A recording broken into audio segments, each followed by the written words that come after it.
they don't know, they're ignorant to information, and like they're settled in their community or in their area, but this area you're talking about, there's alien to them.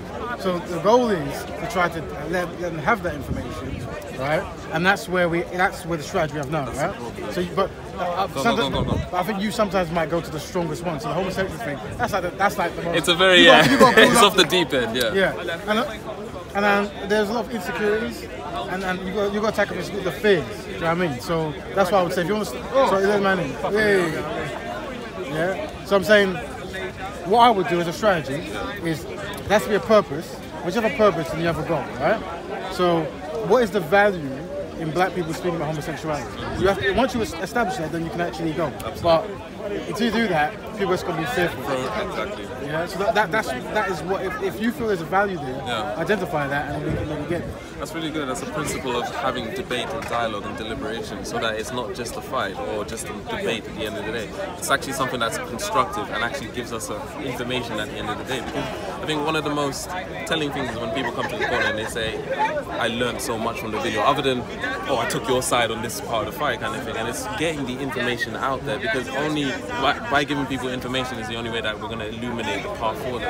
And you're absolutely right in terms of, I think that talk of respect in particular was more of a, it came across as more of a me against him kind of thing, because so many subjects were being thrown in with no coherent coherent kind of thing. So I felt a lot of the time that I was trying to defend my kind of stance, because he previously had this problem with Uncle TY.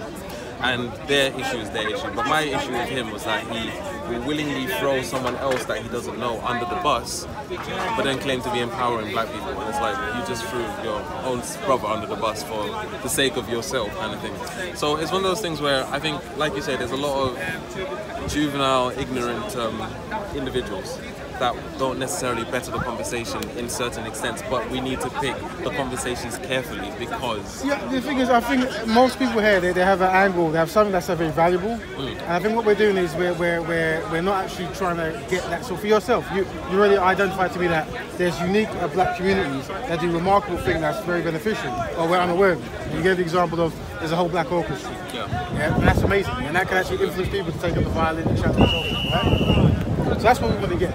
We want to identify that and try to actually get that communication going. But what isn't going to happen is if we throw each other under the bus, we'll never get there. And we start having this division that isn't going to work. So one of the strategies I'm having is like, how can we have a way of being that allows us to communicate? One of them is having an agenda. Like, okay, I want to talk about this. Do you agree? Let's try to, rather than you talk about this, they throw that in, they throw this in. Bring out, you're talking about something else. I think. So if homosexuality is something you really want to tackle, you have to establish, look, here's what I want to talk about for these reasons. If they agree, then you can. If they don't agree, you have to go with someone else who does agree, but you have to place a value. Now, what I would say is sometimes there's very big issues, and they might deem that homosexuality isn't a big issue at that point. So they might want to talk about deaths in the community, right? And you might go, let's talk about homosexual porn. They go, right now, let's deal with the deaths, then we can talk about homosexual porn. So that's how the thing is, trying to analyze the argument from that angle, and then you can actually push it in. That's what I understand. So almost prioritizing the focal point of our conversation on specific things, and then getting that fixed, and then moving on to the next topic. So in a very constructive, very kind of like a... Yeah, so for example, when I watch your videos, right, because so many talks are starting, by not understanding your argument, it's easy for someone to be frustrated, like this guy just thinks that. But if we don't get to the end, we won't get there, right? So there's a lot of things you start. So I think you were talking, one issue was about the black man and black woman dynamic, right? And I think you were critical about some decisions black women were collectively making. Is that right? Absolutely. Now, I never got to the end of it. I don't know what your stance was, but that's something that I'm interested in, because my goal is to fix black women and black men, right? So if you don't mind, I'm creating that topic now. Oh, you want to? Okay, oh, that's good. So now we one. understand what the conversation is about, right? That's good. So if you don't mind finishing that conversation about black women and black men and what's happened and not happened from your perspective. Okay, brilliant. I think this goes down to the gender war in particular, right? And we have this disillusion that the gender war is only happening on our front. It's happening on all fronts. It's happening on the white front, it's happening on the Asian front, it's happening on all fronts. And this is a problem where men and women just aren't seeing the dependency in each other anymore, because they don't need each other anymore. And we're giving them so many opportunities and so many distractions that they don't necessarily need to be dependent on each other anymore. And this started from the 60s, as everyone will know, with the whole women's liberation movement. And for me, women's liberation is not a bad thing, but the problem is where you deem someone completely valueless to your life, right? To the detriment of your whole community.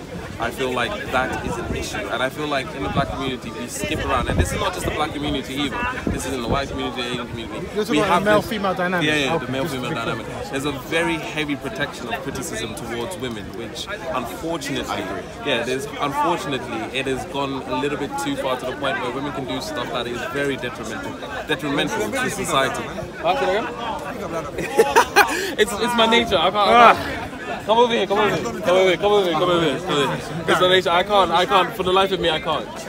I'll get a sore throat. But, sorry, but this idea that obviously the black community is going through certain struggles that other people aren't, I'd have to pull that aside and say that unfortunately that isn't the case, and if we keep pushing out these kinds of narratives, people are not going to be taking us as seriously and trying to basically push the whole victim card, the whole kind of race card, the whole kind of like excusing the situation because we're not realizing that this is a societal problem. So in terms of like women and men getting along, you can see that in the divorce rates anywhere in the West. They are pretty much 50% and they're only increasing. And our biggest problem, all across the board, man, across the board. And obviously, if it's not a race, if it's not a religion, and it's everyone, we need to see what is the problem between men and women. We need to see what is going on between the sexes that is causing all of this division. Are we talking about the family or just the marriage in general? We're talking about gender wars, so the gender dynamic, men and women getting along, just men and women. Do you think that like the benefit system is sort of to play on that, or do you think it's a case of? I'll answer that. I'll answer that in a second. But I want to stick to Raven's kind of like principle of keeping it court argument, and then we'll address the side as well. Do you want to add up anything, or do you want to answer any questions? Well, yeah. So what you're saying is basically that there's a split between men and females, right? Yep. And have you identified what you think that might be? If that is true.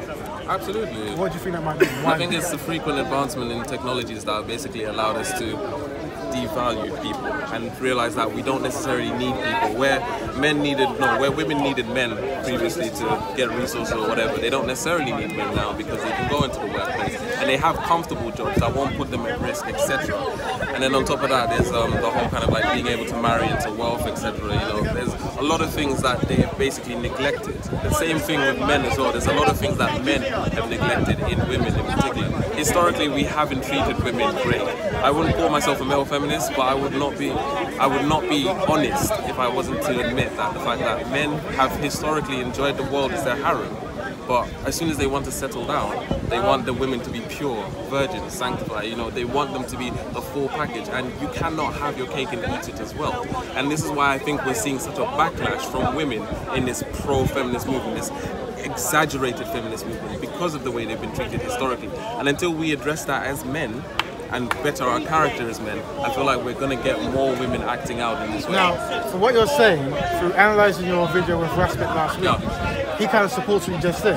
Yeah. He was being self-critical of men and saying he has to change himself in order to get the better dynamic between men. I think the problem was it felt like he was trying to seize the responsibility from the woman also. Right. So like at the end of the day, there's two people in this crime. Like you can't just blame one side. There has to be some sort of blame on two to tango. Yeah, I feel like it was very much like I'm gonna see what I'm doing wrong. He's been bad. Of just pointing my fingers. That's what I got from the video. Yeah, so no, that's true. So let's just make that clear. So yeah. But I think right now we're just males here, and there's no female. And I think it's very important to have the female dialogue. Yeah, definitely. But as long as it's just males, we can only really speak about how we can fix ourselves because we're not actually women, so we don't necessarily know how women think on that. But I do believe that we do have the right to. Can I say something though? Just to add on before again, historically, even for the last 2 decades, right, the advice to fix men's self has not come from men, it's come from women. So the idea that we can only talk about these subjects when the woman is involved, why is that not reflected on the other side? Why is it that women are the ones constantly coming up with solutions for men? Solutions which, again, at the end of the day, they don't even want. So they want the nice guys, but then they go for the bad guys, all that kind of rhetoric, right? They come up with solutions that don't make sense. But you're saying now that we need to have a woman here to have this discussion. Not necessarily. I agree with you. Well, having a fair point. No, what I mean is, if you want to have absolutely. You have to. Right? Can I say something? When it comes to reforming, we are men. and we know we can reform ourselves. Absolutely. Right? And if you are trying to get a woman, right, you should understand that, you know, I'm responsible for what I give out. Absolutely. Yeah? And that's it. So, you know, and really, just like you're talking about women picking the bad boy, men should be picking the bad girl. Does that make sense, right? Absolutely. And I think I was saying last time that as a culture, if we start venerating hard-working, you know, constructive stuff, then everyone has to conform to it. That's it. Yeah? So that's the strategy I'm giving men. Absolutely. Yeah. Go on. I was going to say Go on, bro. Yeah, no, the thing I disagreed with you in that video was the fact that, and this is kind of why I have the whole kind of like criticism towards men, is because whenever the subject of okay, why the divorce is happening, okay, why the destruction of the family, there's always fingers being pointed at women and feminism, but specifically feminism. And when I listen to like things like rape as well, and people just go like, oh well, she shouldn't have dressed like that and gone out like that. And I'm thinking like, how could you say that? Like, a woman was raped. If this was a case where men were doing this, oh trust me, there'd be a backlash. I think Sargon of Akkad said like, oh, rape has always been a thing in our society, and we shouldn't, you know. I'm thinking like, how could you say that? Like, and I'm sorry, but if this is shit like in Sweden, like when brown people were doing it, then you'd be hearing backlash. You'd be hearing a lot of people going crazy. And yeah, that's kind of why I'm against this whole kind of we've got to blame women for. But that's the thing, though. Whenever we talk about the subject, it always comes across to some people, and I think a lot of people have such a disposition to protecting women, and that's such a detriment to society because you're automatically discriminating against men. So even in the spectrum of this topic, we're talking about treating men and women equally, but automatically the assumption that we're putting the blame on men, I mean on women solely, has come up. But no one has actually said that all of the blame has gone on women. Might throw something in there to make it slightly controversial, just to make it more spicy. I love this. I think that when we're talking, we have to understand the power dynamic, right? So, African being racist to European is wrong, but there is, near as bad. Yeah, but vice versa is bad because there's a history behind the discrimination, right? Same with the male-female dynamic. You know, males have been subjugated females for many generations. It's all the time, right? So that's why I say it isn't depending on what society you're in, but for the most part, yes. For the most part, yes. So let's just say that England is more liberal than somewhere else, right? Absolutely. But at the same token, still in this dynamic, it still isn't like a clear cut, right? Absolutely. You've got a pay gap, and other people got theories of why pay gaps are different and so forth. But generally, it is harder, from my observation, to be a woman in so many activities than it is to be a man. Some are biologically and natural, and we can't argue that, but some it doesn't need to. So from that understanding, that's why there's like a gentleness that is given to women, because we understand the pain. Yeah? Now, one thing I'm saying, if I don't really talk to white non-black racists about issues, because I'm not really interested. But if I did, I would like them to actually understand what they might be contributing, right? But I can only expect them to do that if me as a man, I can try to see the world from how the woman sees it. Does that make sense? You understand that triangle, right? So that's why I'm assuming Respect and people like him are quite merciful in their delivery because they understand the pain that the black woman's gone through. But the problem was